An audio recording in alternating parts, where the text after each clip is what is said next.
Bismillahirrahmanirrahim. Assalamualaikum warahmatullahi wabarakatuh. Innal hamdalillah nahmaduhu wa nasta'inuhu wa nastaghfiruh.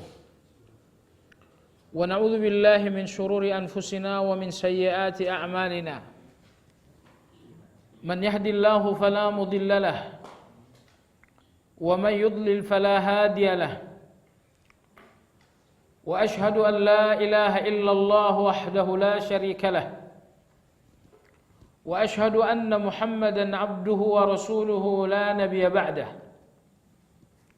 اللهم صل وسلم على محمد وعلى آله وأصحابه ومن اهتدى بهديه إلى يوم الدين يا أيها الذين آمنوا اتقوا الله حق تقاته wala tamutunna illa wa antum muslimun.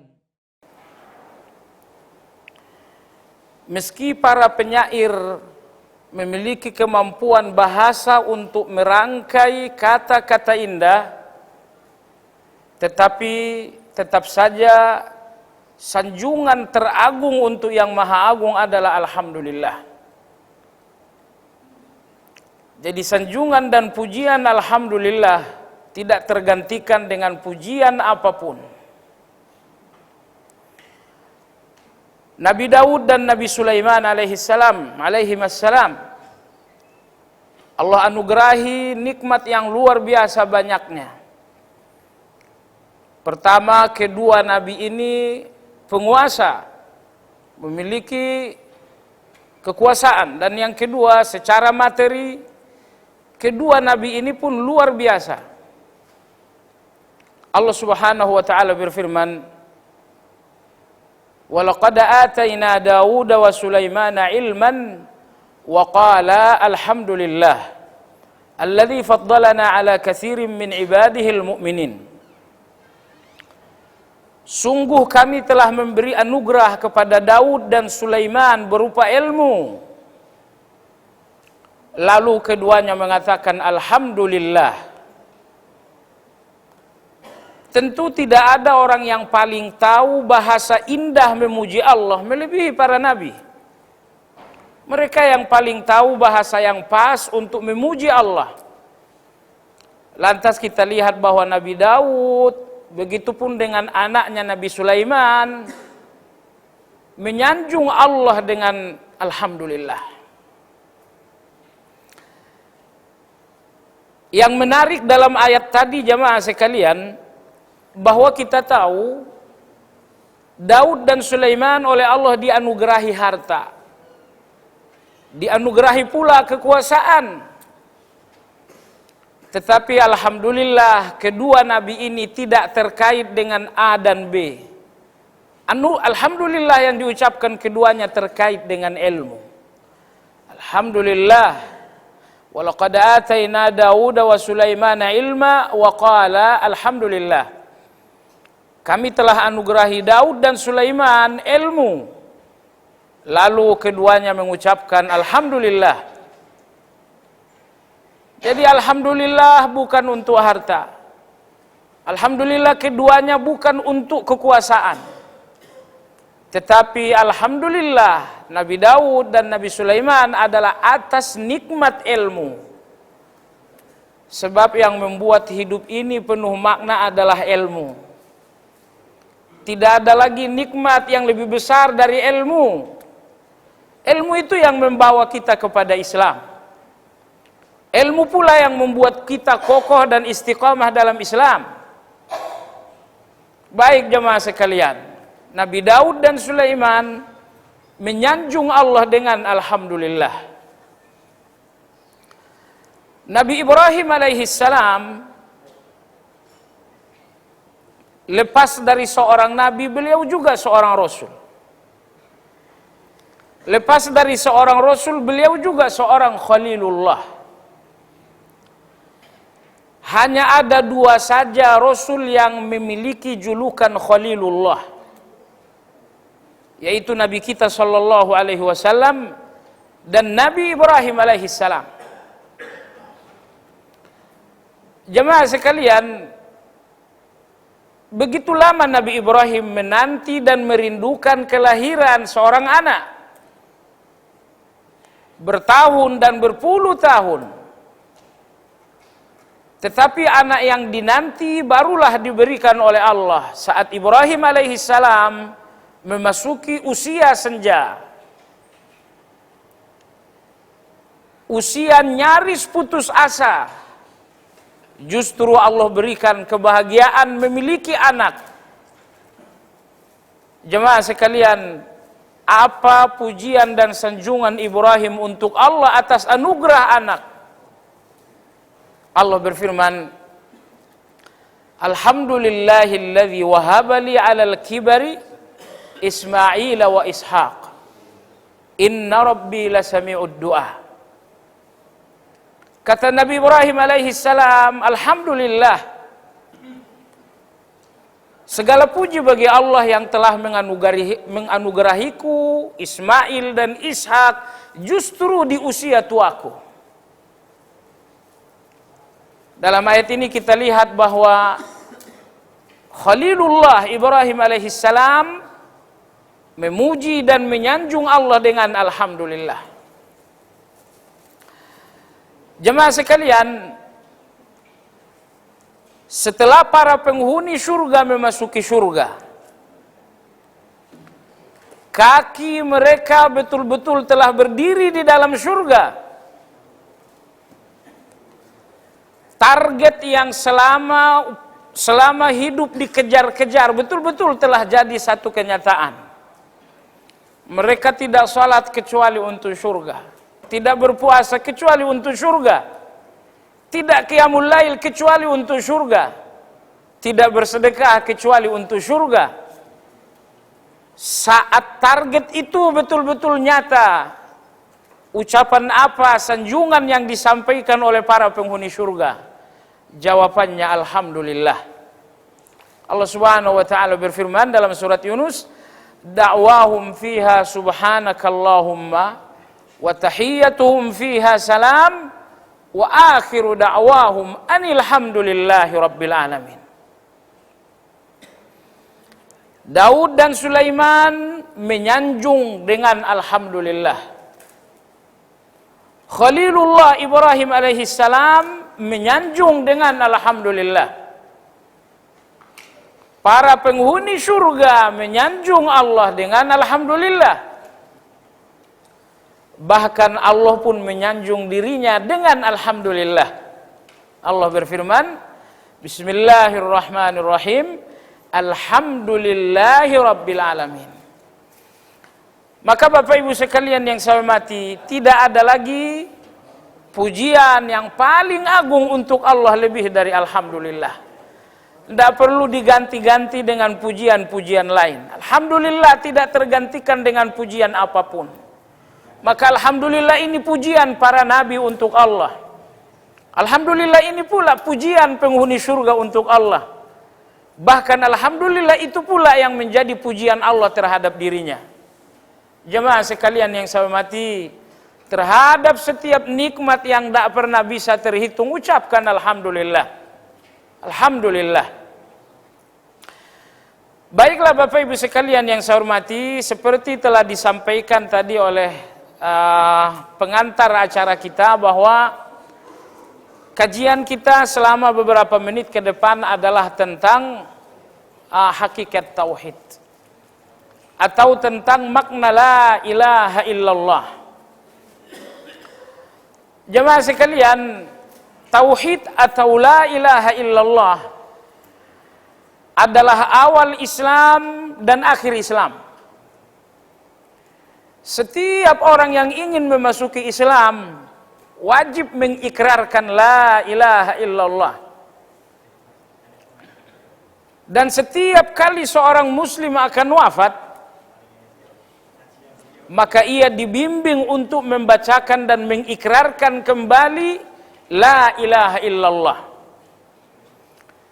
Jadi la ilaha illallah adalah awal Islam juga akhir Islam. Lantas apa makna la ilaha illallah? Selama ini makna la ilaha illallah yang kita fahami bersama adalah makna yang sangat harfiah sekali. La ilaha illallah, tidak ada Tuhan selain Allah.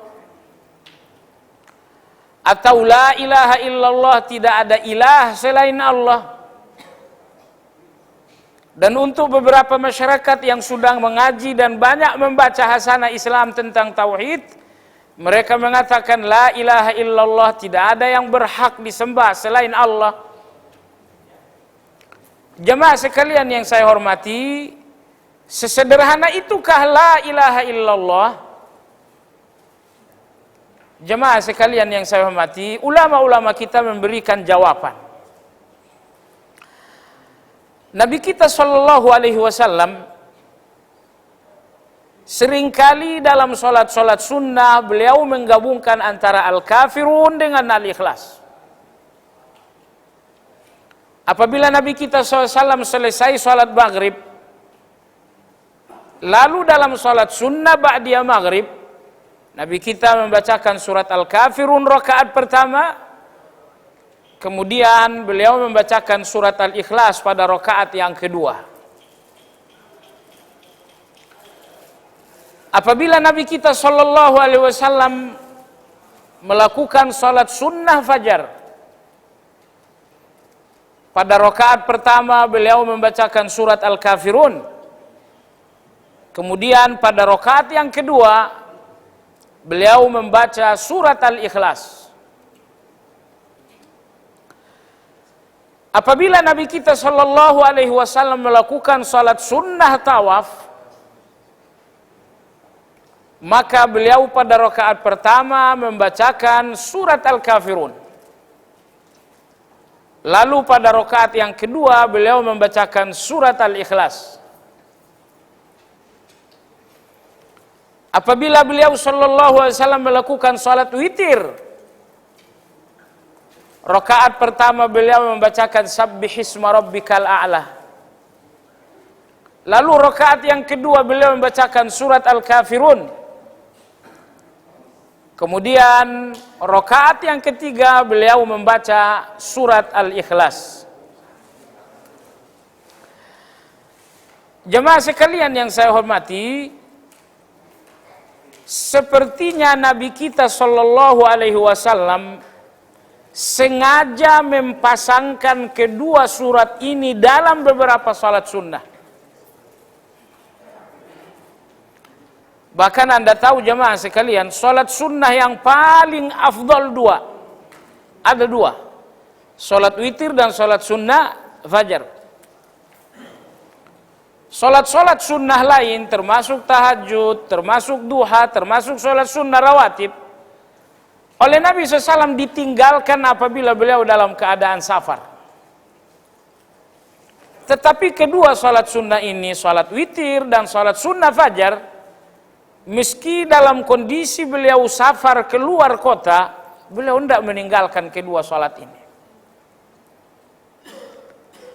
Maka jemaah sekalian kita lihat bahwa ayat yang dibacakan Nabi kita sallallahu alaihi wasallam adalah al-kafirun untuk rakaat yang pertama, kemudian surat al-ikhlas untuk rakaat yang kedua. Ulama-ulama kita memahami ini dengan cerdas. Ulama-ulama mengatakan bahwa gabungan al-kafirun dan al-ikhlas itulah hakikat la ilaha illallah. Anda tahu bahwa la ilaha illallah terdiri dari dua unsur.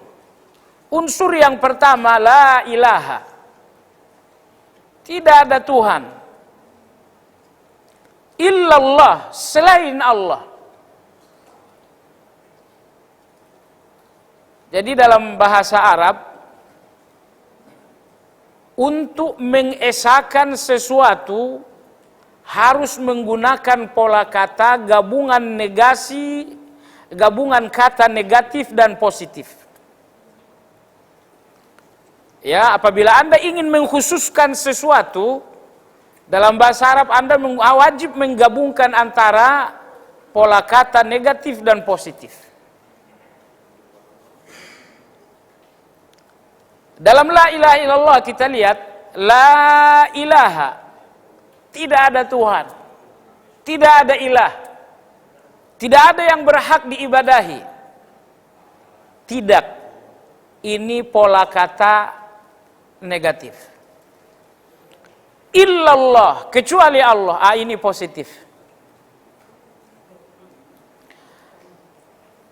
Analogi sederhana Bapak Ibu sekalian, kalau saya hanya menyampaikan pola kata positif, misalnya saya katakan, si Muhammad itu saudara saya. Pola kata seperti ini tidaklah mengkhususkan hanya seorang saudara saya, Muhammad. Berarti masih ada saudara yang lain. Cuman si Muhammad adalah saudara saya. Tapi jika saya menggunakan pola kata negatif dan positif secara bersamaan, itu berarti pengesaan, penunggalan. Maka kalau saya katakan misalnya, saya tidak punya saudara kecuali si Muhammad, itu berarti saudara saya hanya satu. Tapi kalau saya cuma mengatakan si Muhammad itu saudara saya, nah kalau si Ali, itu juga saudara saya. Nah, jadi kalau pola katanya pola kata positif, itu tidak menunjukkan sebuah pengkhususan. Nah, kita lihat dalam la ilaha illallah, pola kata yang menjadi ikrar tauhid, ikrar keislaman ini menggunakan pola penggabungan negatif dan positif. Tidak ada Tuhan, itu negatif itu. Illallah, kecuali Allah. Baik jemaah sekalian, jadi kesimpulan bahwa la ilaha illallah memiliki dua unsur. Unsur negatif yaitu la ilaha. Lalu kemudian unsur positif yaitu illallah. Jemaah sekalian, selanjutnya para ulama kita memberikan keterangan la ilaha artinya adalah surat Al-Kafirun. Illallah maknanya adalah surat Al-Ikhlas. Jadi jika ada yang bertanya, la ilaha artinya apa? Jawabannya, la a'budu ma ta'budun, wala antum a'biduna ma a'bud, wala ana a'bidum ma abadtum, wala antum a'biduna ma a'budu, lakum dinukum waliyadin. Ini semuanya makna la ilaha. Ya. La ilaha la a'budu ma ta'budun, wala antum a'biduna ma a'bud. La ilaha, aku tidak beribadah kepada Tuhan yang kalian ibadahi, dan kalian pun tidak perlu beribadah kepada Tuhan yang aku ibadahi. Jadi surat Al-Kafirun secara total adalah makna kalimat atau ungkapan la ilaha. Bapak Ibu sekalian, lantas apa makna illallah? Illallah maknanya adalah surat Al-Ikhlas. Illallah artinya adalah qul huwallahu ahad, Allahus samad, lam yalid wa lam yulad wa lam yakul lahu kufuwan ahad. Jemaah sekalian yang saya hormati, saya ingin Anda memperhatikan antara dua bagian yang tak terpisah ini, bagian negatif dan bagian positif. Banyak orang yang mengesahkan Allah hanya dengan illallah, dengan surat Al-Ikhlas saja. Tapi mereka tidak mengesahkan Allah dengan surat Al-Kafirun. Tuhan kamu siapa? Allah. Allah adalah Esa. Tapi kenyataannya mereka masih melakukan ibadah-ibadah kepada selain Allah. Berarti mereka tidak la a'budu ma ta'budun. Wala antum abiduna ma'abud. Belum. Maka ini jadi persoalan jamaah sekalian yang saya hormati. Bahkan saya katakan jamaah sekalian, di antara persoalan tauhid yang terjadi di masyarakat, bahwa masyarakat ini hanya diedukasi, hanya dididik dengan tauhid illallah, dan masyarakat ini tidak diberi pemahaman tentang tauhid la ilaha. Makanya mengaku bertuhan Allah, cuma satu Tuhan Allah, tapi kita lihat mereka melakukan ibadah-ibadah kepada selain Allah. Ada yang menyembelih binatang, misalnya menyembelih kambing atau menyembelih ayam yang berwarna hitam untuk pesugihan atau untuk persembahan dan lain-lain. Padahal kita tahu bahwa penyembelihan binatang adalah ibadah. Hanya boleh meneteskan darah binatang dengan nama Allah. Maka Allah berfirman dalam Al-Quran, "Fasholli li rabbika wanhar." Lakukan salat hanya untuk Allah dan sembelih korban hanya untuk Allah pula. Tidak boleh menghilangkan nyawa, meneteskan darah binatang kecuali dengan nama Allah. Tapi apa yang terjadi? Fakta persembahan-persembahan ini menunjukkan bahwa masyarakat melakukan ibadah penyembelihan binatang kepada selain Allah Subhanahu wa taala. Maka jemaah sekalian, kalau dakwah tauhid ini hanya untuk orang mengakui keesaan Allah, itu tauhid illallah namanya. Tauhid surat Al-Ikhlas namanya. Tetapi sekali lagi jemaah sekalian, yang menjadi persoalan tauhid di masyarakat, bahwa tidak banyak masyarakat yang mentauhidkan Allah dengan la ilaha. Tidak banyak masyarakat yang mentauhidkan Allah dengan surat Al-Kafirun. Maka walau mereka illallah kepada Allah, tetapi mereka tidak la ilaha, maka terjadi syirik-syirik ini. Ya, mencari-cari rezeki melalui pesugihan-pesugihan, mencari-cari kesembuhan melalui dukun-dukun misalnya, mencari-cari jodoh menggunakan dukun-dukun pula, ya. Jamaah sekalian yang saya hormati, ini persoalan tauhid. Berikutnya jamaah sekalian, hakikat pengesaan Allah ada di dalam surat Al-Ikhlas. Ulama-ulama kita mengatakan bahwa ayat pertama surat Al-Ikhlas tentang keesaan Allah. Qul huwallahu ahad. Akan tetapi apa hakikat pengesaan? Hakikat pengesaan terletak pada ayat terakhir. Walam yakul lahu kufuwan ahad. Tidak ada yang sama dengan Allah. Itulah esa. Kenapa Allah esa? Karena Allah nggak sama dengan siapapun. Anda sama nggak dengan orang lain? Pasti sama. Matanya sama, bibirnya sama, telinganya sama. Banyak yang sama dengan kita, makanya kita tidak memiliki sifat tauhid. Orang tua kita sama dengan kita, anak kita sama dengan kita. Sepanjang masih sama berarti tidak ada tauhid. Karena tauhid itu berarti tidak mempersamakan. Maka setelah Allah Subhanahu wa taala dalam ayat pertama Al-Ikhlas, Allah tegaskan tauhid. Qul huwallahu ahad.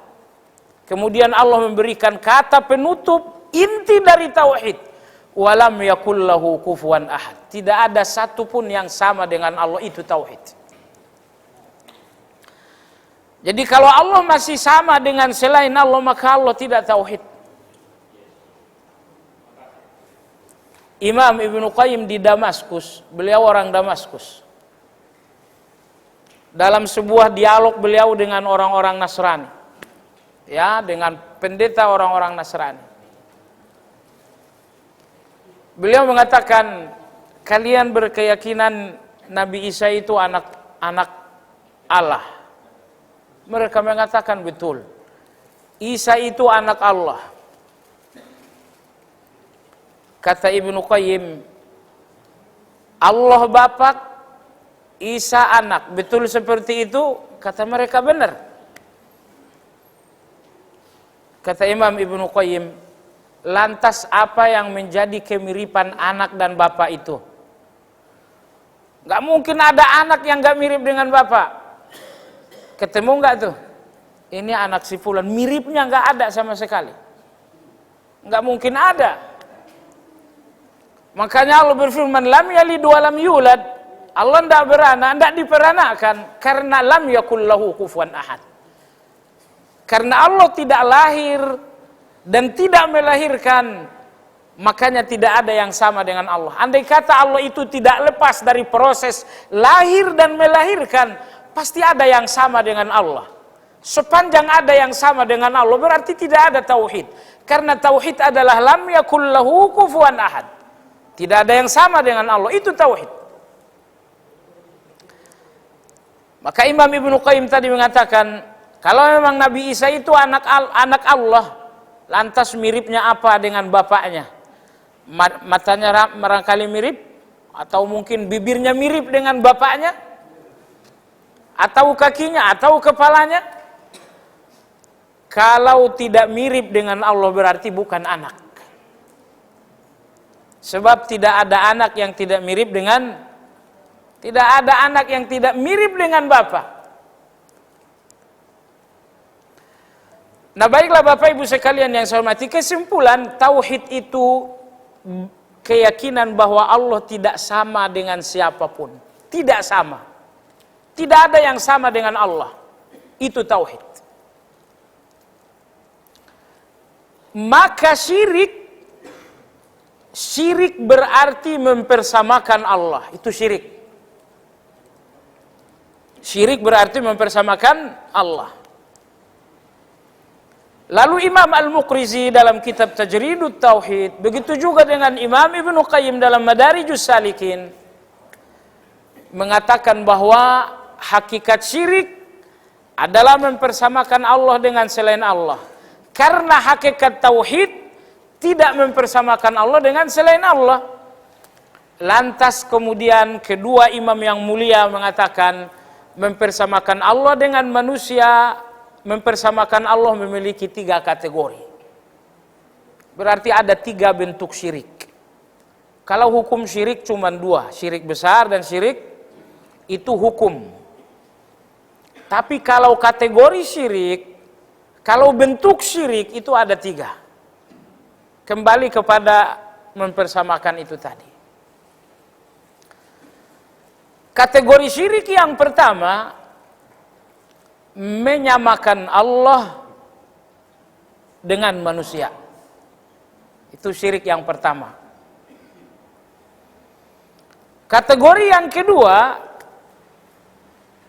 menyamakan manusia dengan Allah. Kategori syirik yang ketiga, menyamai Allah. Itu ada 3 itu.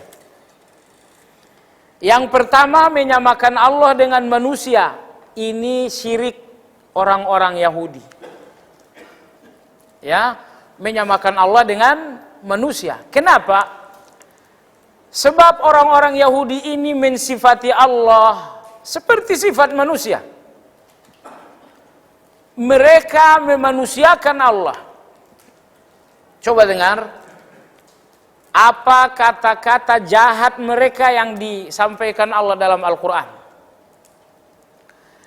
Orang Yahudi mengatakan, innallaha faqirun wa nahnu aghnia. Wah, luar biasa ini. Allah itu ternyata miskin, kita yang kaya. Wah. Ya, Allah ternyata miskin, yang kaya kita. Mereka ngomong seperti ini karena mereka diperintahkan sedekah dan zakat kepada orang miskin. Tuh ada orang fakir, ada orang miskin, kalian bantu deh, makanya zakat, makanya sedekah. Kata mereka, berarti kita yang kaya, Allah miskin. Buktinya yang disuruh memberi makan, membantu orang miskin kita. Kenapa bukan Allah langsung?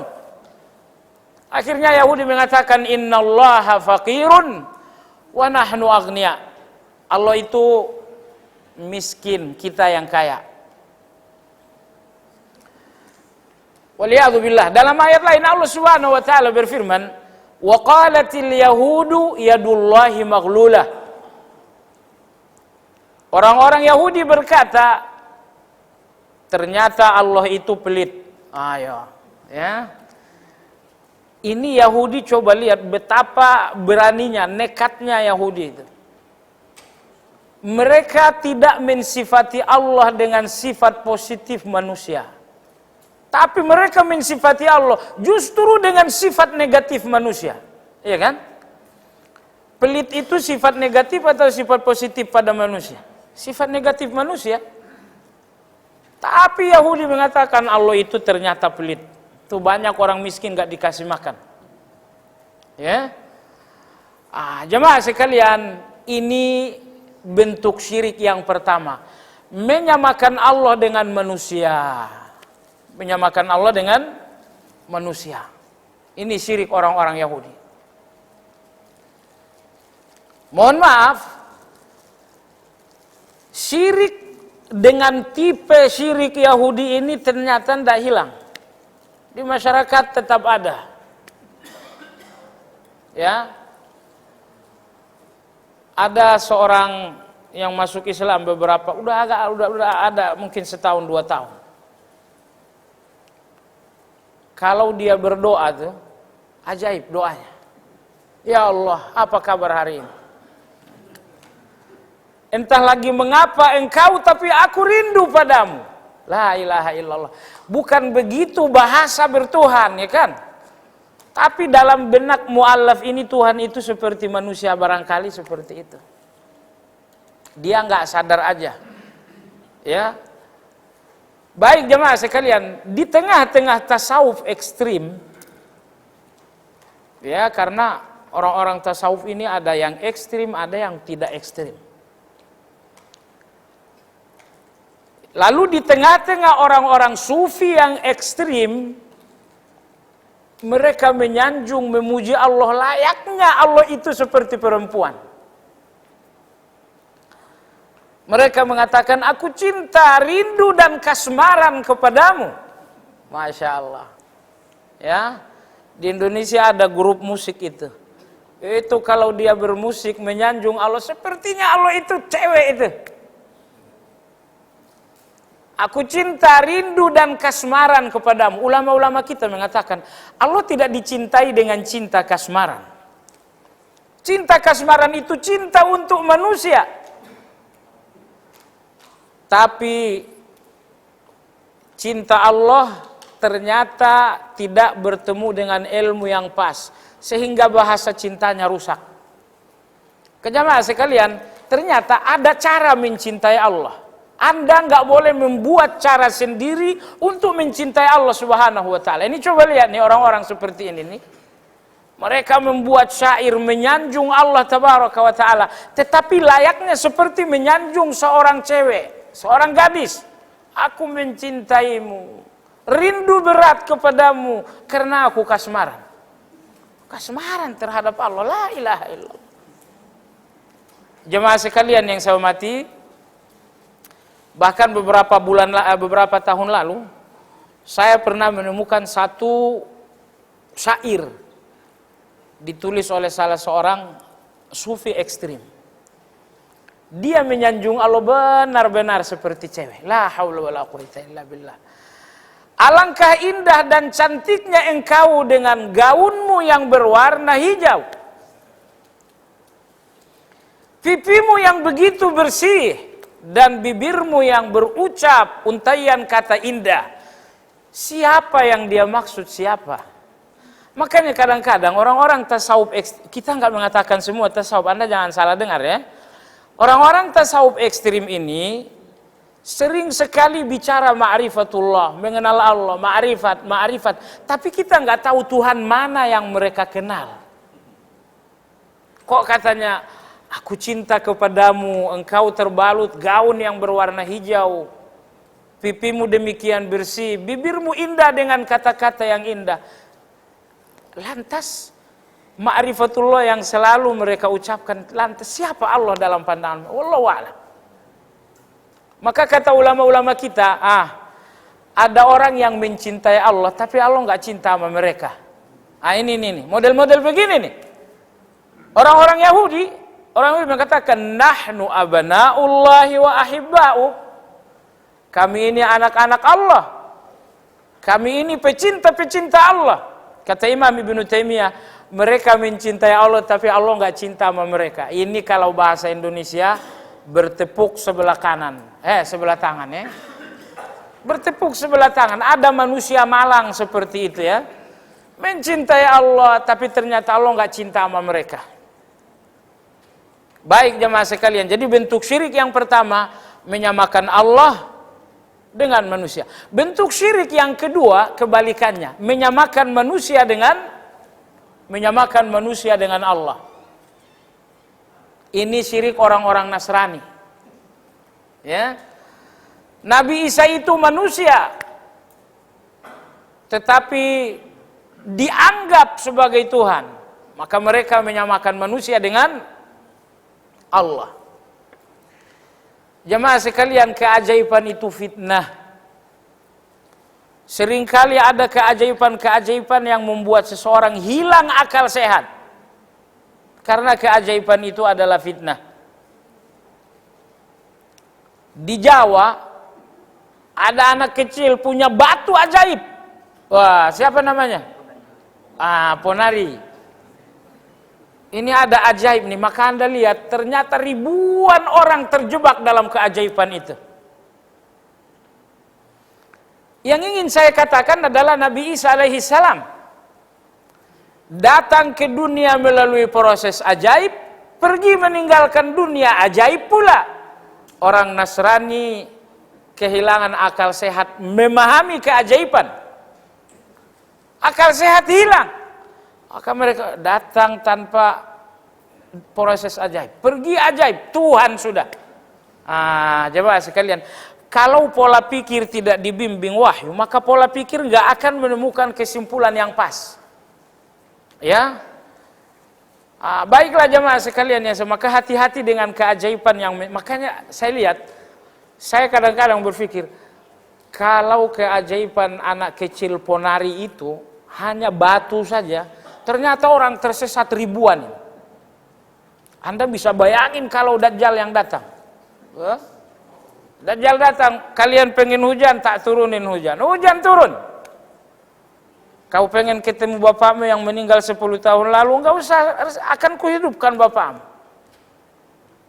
Jadi kalau keajaiban seorang anak kecil bernama Ponari ternyata menjebak banyak orang, apa jadinya kalau keajaiban itu terjadi dari seorang yang bernama Dajjal?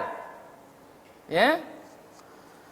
Nah, baiklah jemaah sekalian. Jadi bentuk syirik yang kedua menyamakan manusia dengan Allah. Mensifati manusia dengan sifat Allah Subhanahu wa taala. Ada lirik indah banget, ya. Semacam nyanyi barangkali. Saya nggak nyanyi secara utuh, saya ambil bagian tertentu, saya terjemahkan, lalu Anda sendiri yang berkomentar ini baik nggak nih. Syair ini digubah seorang laki-laki yang bernama Al-Busiri. Mencintai Nabi dengan luar biasa tentunya, tapi bahasanya seperti yang akan Anda dengar. Beliau mengatakan, Ma liman aludhu bihi siwaka inda hululil hadithil amimi. Sambungannya apa itu? Ma liman aludhu bihi. Tidak ada lagi tempatku berlindung siwaka kecuali kepadamu Muhammad. Inda hululil hadithil amimi. Ketika terjadi peristiwa besar, tidak ada tempat berlindung kecuali kepada Nabi. Dalam bait lain, Beliau mengatakan, wa inna min judika dunya wa dharrataha wa min ulumika ilmal lawhi wal qalami.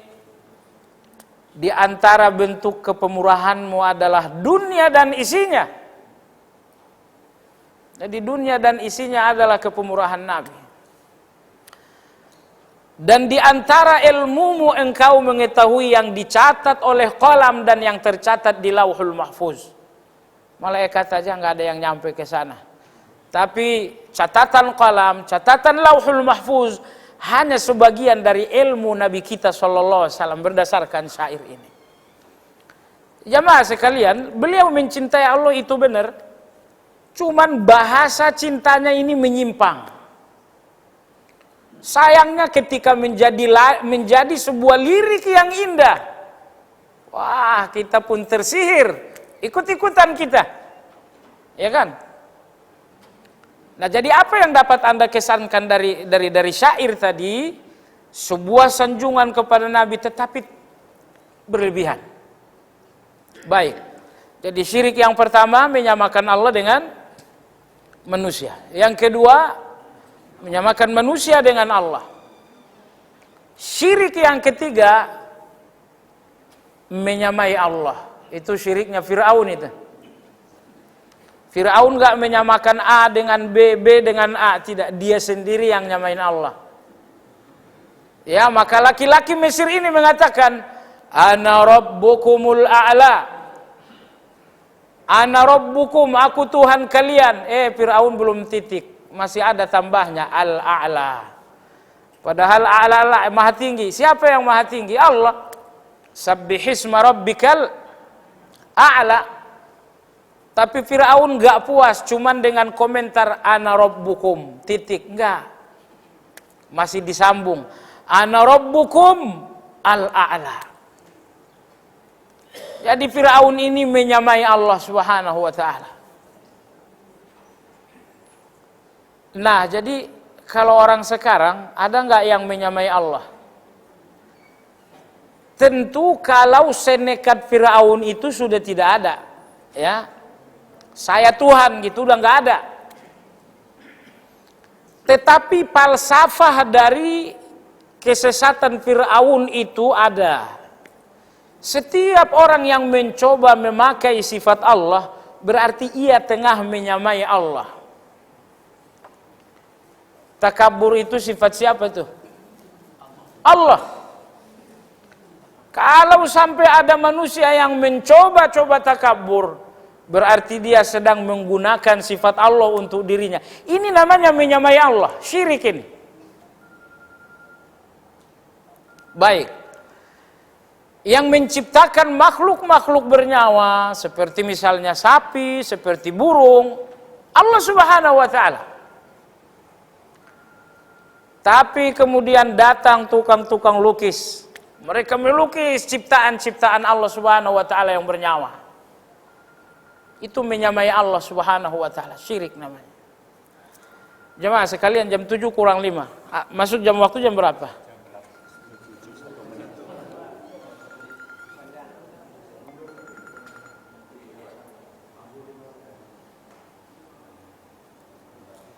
Jam 7 lewat.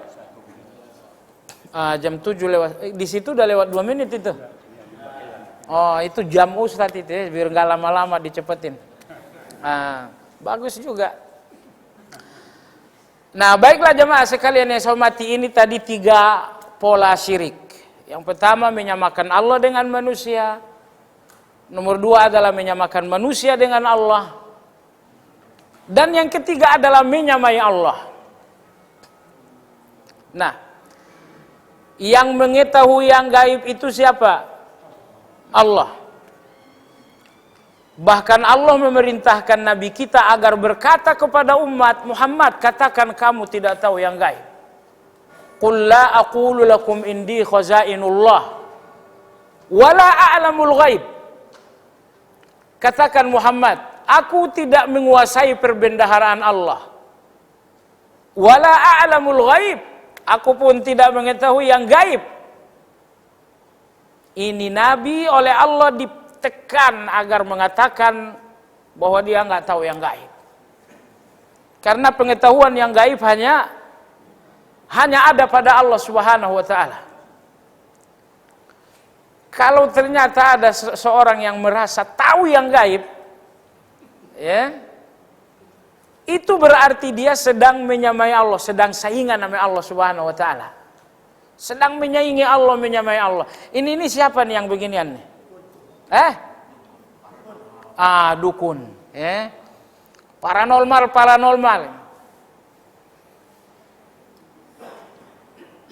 Tahun apa ini? Tahun kelinci. Oh, asmara membara. Oh, luar biasa. Rezeki serat. Wah, asmara membara, rezeki serat. Bahaya sudah. Tapi jemaah sekalian, membaca hal-hal gaib ini bagian dari syirik karena menyamai Allah Subhanahu wa taala. Ya. Yang mengetahui yang gaib hanya Allah Subhanahu wa taala. Lantas kenapa ada orang yang ingin menyaingi Allah dalam hal ini, merasa mengetahui yang gaib seperti Allah Subhanahu wa taala? Nah, jadi makanya dukun-dukun ini dinamakan dengan togut. Karena mereka sesat lalu menyesatkan orang. Ya, dia tidak sesat sendiri tapi juga menyesatkan orang lain. Wallahu taala alam. Bapak Ibu sekalian, demikian kajian kita, semoga bermanfaat. Kita akhiri dengan zikir kafaratul majlis. Subhanakallahumma bihamdik, asyhadu an la ilaha illa anta, astaghfiruka wa atubu ilaik. Walhamdulillahirabbil alamin. Assalamualaikum warahmatullahi wabarakatuh.